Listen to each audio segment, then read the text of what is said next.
dans les freins, chose qui avait été citée dans les assemblées précédentes, mais pas cette fois-ci, c'est l'habilitation du projet.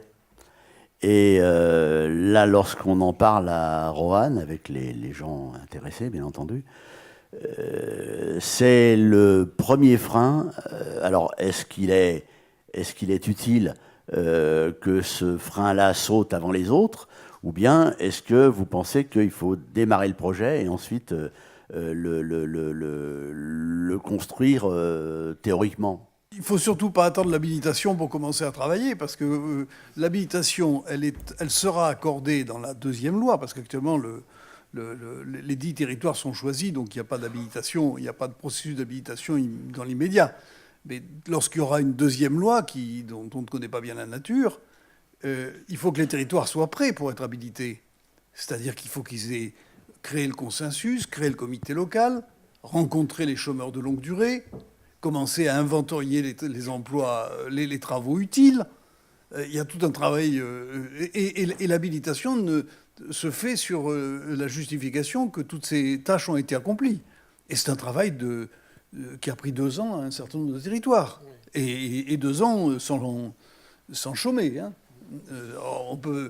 Comme on a maintenant un peu plus d'expérience, qu'il y a un peu plus de retour d'expérience, on peut peut-être faire ça en 1 an et demi. J'en sais rien. Mais enfin, on ne fait pas ça en 2 mois et demi, ça c'est clair.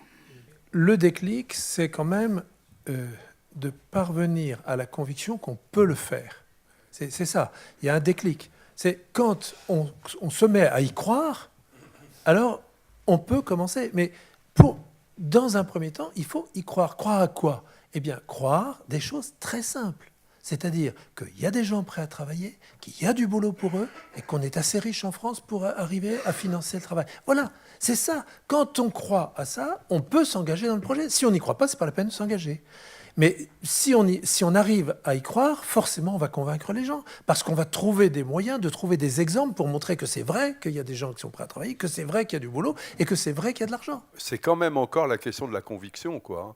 Je veux dire, on se rappelle au CESE les doutes, les interrogations, voire les désaccords autour de questions très importantes. Hein. Est-ce qu'on va respecter le droit? Quel type d'emploi? Enfin, etc. Et je pense que ces débats-là restent. Bon, ils restent parce qu'au fond, si on regarde bien, si on reprend les plaquettes, quand même le projet, on dit il est ambitieux, il est novateur, mais il est surtout... à rebours d'un certain nombre d'idées fortes qui ont été portées dans la société,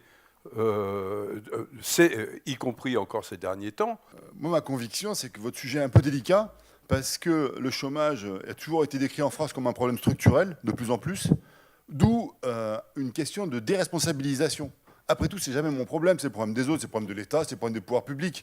Votez-vous une bonne politique, on la financera. Et là, tout d'un coup, vous dites non, c'est pas une question de déresponsabiliser, c'est une question de re-responsabiliser, mais à partir des territoires. Et là, effectivement, la balle est renvoyée aux élus en disant l'État ne peut pas tout. On a entendu ça il y a quelques années, vous savez. Voilà, l'État ne peut pas tout, et notamment là où il s'agit d'une réalité spécifique à un territoire. Là, il y a un boulot de communication très important, mais de prise de conscience de ça.